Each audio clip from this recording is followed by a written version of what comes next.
Okay, hello everyone. I hope everyone's been keeping well.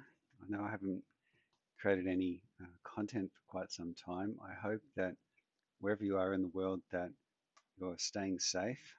The coronavirus has certainly played havoc, um, and it's running out of control in many countries of the world. So I just hope that everyone's been safe and staying safe and taking precautions out there. So today, what I'd like to present to you, this is an off-the-cuff presentation. It's not scripted. It's based on some work that I've been doing over the last couple of years in the transgender community, particularly here in Melbourne, Australia, with the transgender group that I work with. And this is a graph that I've developed based upon a graph that's available at the Rational Male website, which is a female sexual market value graph. So what I've basically done, I've based upon my experience working with transgender people, both in Thailand and here in the Western world, I've put together this graph, and I'd like to talk through it. So this is original research from myself, the Pretender Thailand, and it's been many years coming.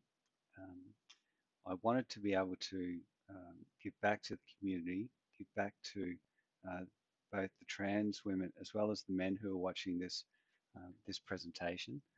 Um, so what I've done, I've put this together, and I'll start talking through it now. So on the X axis, we've got age, and on the Y axis, we've got sexual market value. And then what you see with the dots is the sexual market value of a transsexual over time. Okay, so as I said, it's partly based on the rational males graph of female sexual market value. And as you can see, the period of highest sexual market value, i.e., when the transsexual is the most physically attractive, is between the ages of around 19 up to around 29 to 30. And I've highlighted on the graph this period in pink. And it's pink because this is the period where the transsexual has the greatest, is able to pass the greatest as a female. So that's known as passing privilege amongst the community. And also, what I've done at the top here in green, this is actually the highest earning period for a transsexual if they're involved in sex work. Okay, this is where they can earn the most amount of money from men, from the men that are interested in them, or or if they choose not to engage in sex work, it's also a period which I've highlighted here in red, a period where they will receive the greatest love and support from heterosexual and transgender attracted men. Okay, so this is the age period that's the greatest opportunity for a transsexual, as well as if so some of you men I know who are listening work in the sex industry, maybe you run bars, guest houses, brothels, sex on premises venues, etc. This period of time here is also the greatest opportunity for employment of a sex worker, a transgender sex worker, where they can earn the most amount of money for themselves and for your business. Now, you see here I've got a blue line, and that goes into purple and then pink. So this blue period here, this is a period where the transsexual is just coming of age. So around about 15, 16, 17, up to around about 18, and they're starting to go through their transition, okay? Starting to take female hormones, and their male form is changing. Now, when we get to this purple line here, this is the period where they're in between a male and female form. And this is where they first start to become attractive to heterosexual and trans attracted men.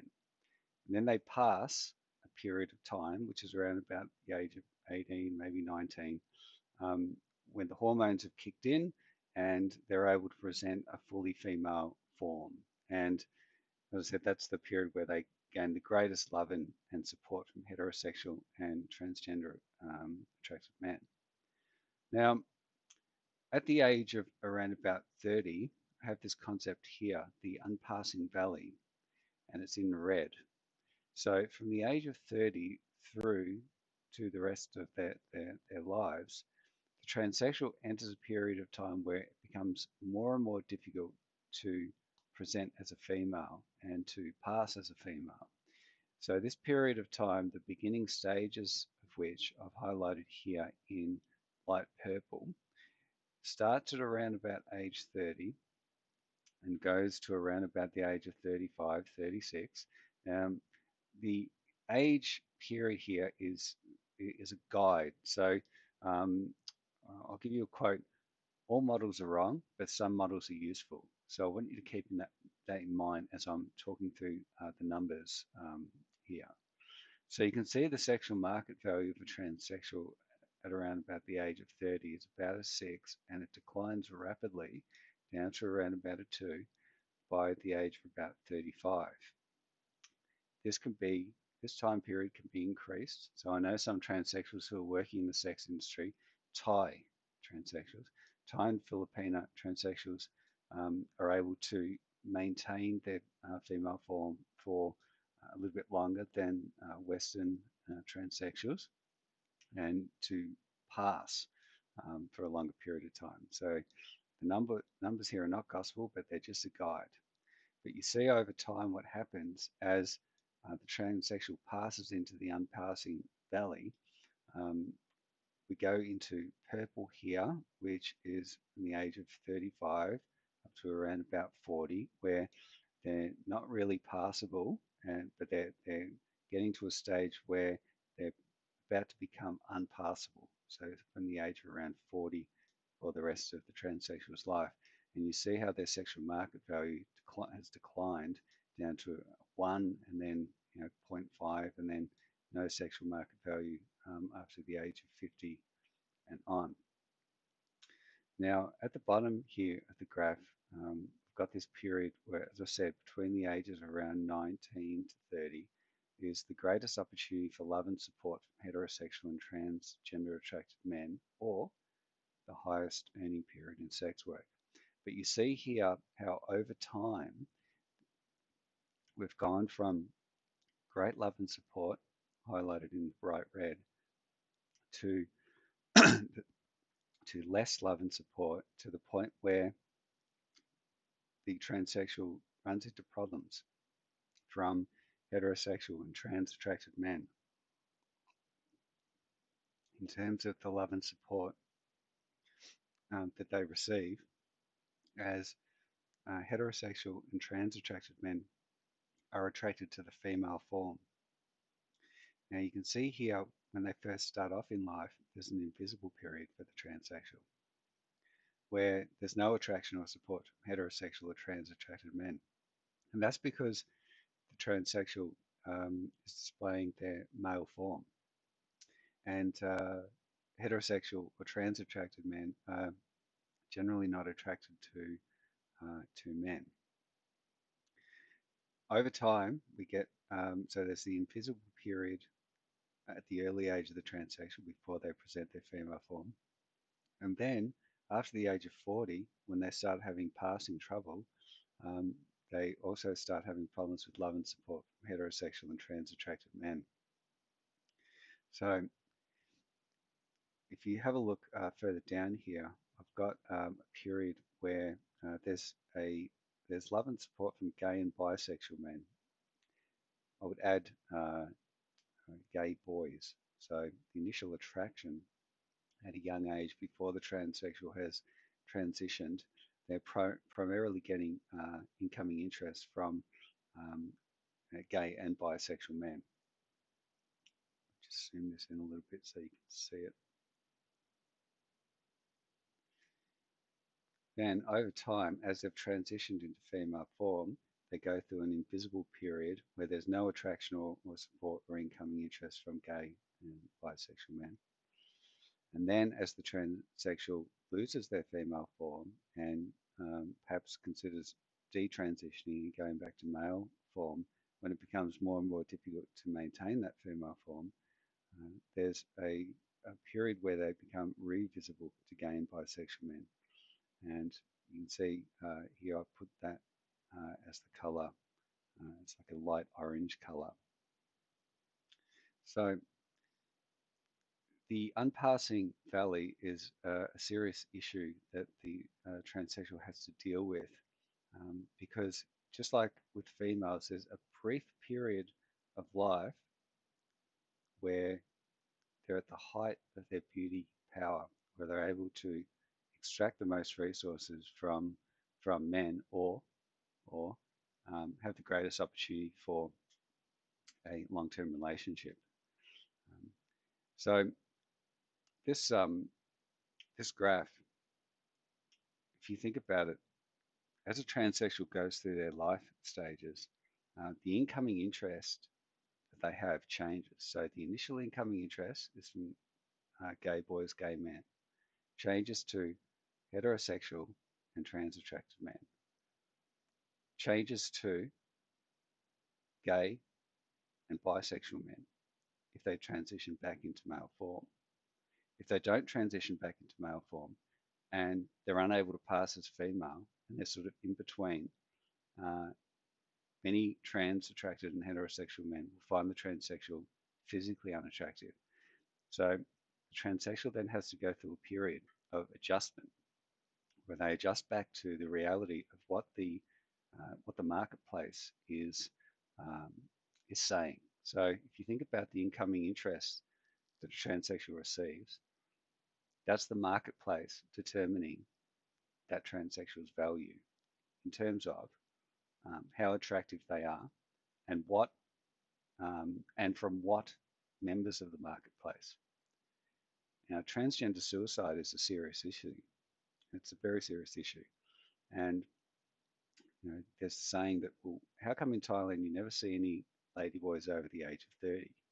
Where do they go? Well, many of them go back to the village. Some of them do commit suicide. And if you think about what a transsexual has to deal with from society, uh, they're receiving messages, incoming messages all the time on whether they're attractive or not attractive, and from different markets. So heterosexual and transgender attracted men, or from gay and bisexual men. And those markets are different. The marketplace of heterosexual and trans attracted men are generally willing to pay a lot of money to be with a transsexual. But if that transsexual transitions back to male form and is unpassable as a female, gay and bisexual men aren't willing to spend money on the transsexual because gay and bisexual men are able to get sex for free. Okay, so the transsexual goes through that period where they've earned a ton of money, perhaps working in the sex industry, or they've had a ton of support and incoming offers from men. I'll take care of you, I'll look after you, we'll live together, we'll get married, and so on. Huge amounts of incoming interest, or huge amounts of I'll pay you X amount of baht or X amount of dollars for an hour of your time, to periods where they become invisible and nobody's waving any money at them. Nobody's offering to take them away from sex work or support them or anything like that. And in fact, many people in society are completely avoiding the transsexual because they're unable to pass. Now, you see this linear line here shows the progression over time as the transsexual goes through the life stages of life. So it's interesting in that it's a downward slope. And of course, it's a downward slope for all of us as we age and we lose our physical attractiveness. Now, I think the key to this is from the transgender people that I know here in Melbourne, Australia, almost all of them who are in this period of their lives, okay, between the ages of 19 to 30, they're all in relationships or they're they're engaging in sex work. Okay. Now it's interesting because here in the Western world, transsexuals got a great deal of power and control and a great deal of opportunities, um, especially in comparison to over in Thailand or the Philippines. They're able to exercise those opportunities and privileges and turn them into money. Now, if a transsexual chooses to engage in a relationship, as a number of them that I know are in relationships, what tends to happen, and from what I've seen, the men that they're in relationships with are spending a large amount of money on them. Okay, luxury goods, trips, um, you know, support. The support is financial in nature, and of course, there's love as well. I've seen love in the relationships that I've witnessed that are working out well.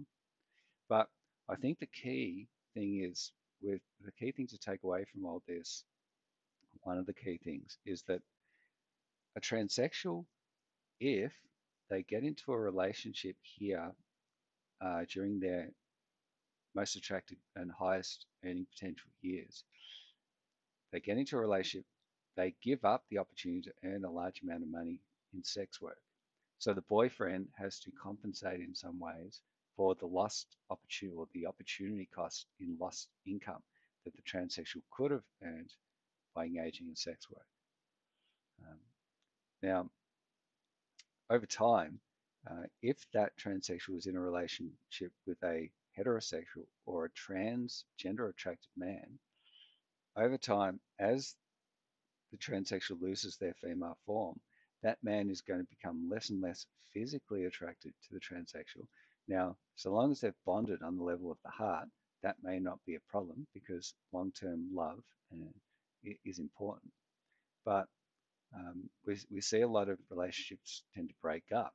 Now, my observation is that if the transsexual is in a relationship instead of with a heterosexual or a trans attracted man, if they're in a relationship with, say, a bisexual man who is also attracted to transsexuals, that relationship might be able to last the distance as the transsexual loses their physical appearance and needs to transition back into the male form. Now, we've seen one example of a very beautiful transsexual who did detransition, and that's Jay Davidson, who was in the movie Stargate and a number of other movies like The Crying Game, which was a really important movie back in the 90s. Um, Went from extremely attractive female or form to a back to a male form, masculine looking form. So the grey periods of being invisible, I think, are really important to note because these are periods where the transsexual is having a lot of problems from society. Okay, because society doesn't know what bucket to place them in. Are they a man? Are they a female? Are they a transsexual? How do we treat that person? Okay, um, there are different uh, ways that society treats a man versus a woman. Now, if you think about it, one of the things I've really noticed in the transgender community, working predominantly with male to female transsexuals, is that uh, they love to engage in pageants, okay, um, performance arts and stuff like that, performing arts.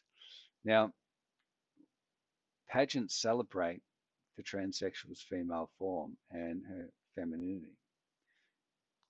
What would a similar pageant be like for a female to male transsexual? We tend not to celebrate a man's physical appearance. So, you know, how many how many normal men engage in pageants? Right? You don't hear about them, right?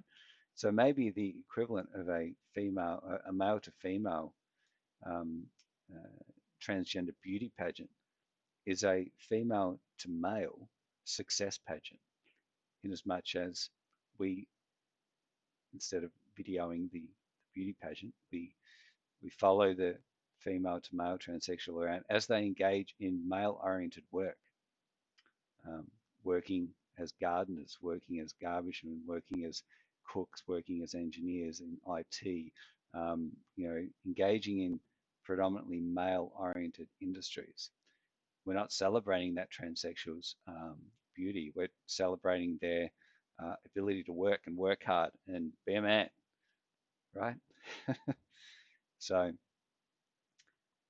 yeah, these are the problems as I see as the transsexual goes through life, and they're treated differently from society based upon their physical form and whether they're presenting as a male or as a female, and uh, during what life stage and what age.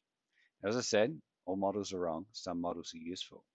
So this is some original research from myself, the Pretender Thailand. Take it for what it's worth. I hope you've enjoyed this presentation. Please do provide me with some feedback in regards to this. I'm very interested in what you all have to say, and that goes for both the men who are watching this as well as the male to female transsexuals. If you are a male to female transsexual, I'd be very interested in hearing from you about ways that this graph can be improved. Um, Obviously, your experience um, is very valuable, and I'm actually doing some work at the moment where I'm trying to come up with data um, from a future survey that I'm going to do in the transgender community. Um, and that data will be given to Australian organisations, corporations, government bodies, and so on when it comes to the creation or improvement of transgender inclusive and inclusion policies. Okay, so there's a lot of stuff here that I think is very valuable for corporations and organisations and government to learn about when it comes to designing and implementing those transgender policies. And very few people are working in this area who are doing this kind of work. And I guess we've got the experience that I've got, having spent a lot of time in Thailand as well as here in Australia with the transgender community. So um, I don't want anyone to be depressed about this graph or to take it the wrong way or say, well, just this is too this is just too real, too much reality here. Remember, all models are wrong. Some models are useful. I'm putting this out there into the world, hoping that it will be useful to the trans community and to men who are attracted to transgender people and to organisations and research bodies that are doing work in this area. Okay, so all the best, everyone. I'm the Pretender. Stay safe, and you'll hear from me soon. I've got more videos planned. There's a lot of stuff that I've been thinking about and reflecting upon, particularly during 2020. Um, there's the possibility that I may have the opportunity to expat full time to Thailand and work on this sort of stuff full time and other things that I've got in mind.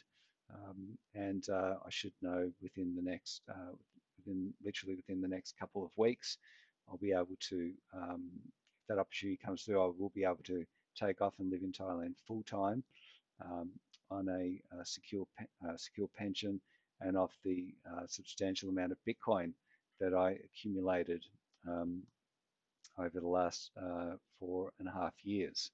So I think everyone has been now aware of what's happened with Bitcoin, where it's almost 50,000 Australian dollars. You might remember I did make some videos about 4 years ago to advise you all about the opportunity in Bitcoin and that you should all be buying it up. That was when Bitcoin was around about 5,000 Australian dollars. So it's gone up very significantly from there, and that's given me the opportunity to be a free agent together with this pension that I should be able to draw upon in other assets. So some exciting times coming up as the world moves out of and conquers the coronavirus and when things start getting back to normal in Thailand, I should be there hopefully for the rebuilding period. And I plan on doing some volunteer work in the trans community, in the LGBT community, um, for a non-profit organisation in Thailand. So all the best, everyone. Stay safe, and yeah, please send me your feedback. I'm very interested in what you think of this graph in this presentation. Okay, all the best. Bye bye.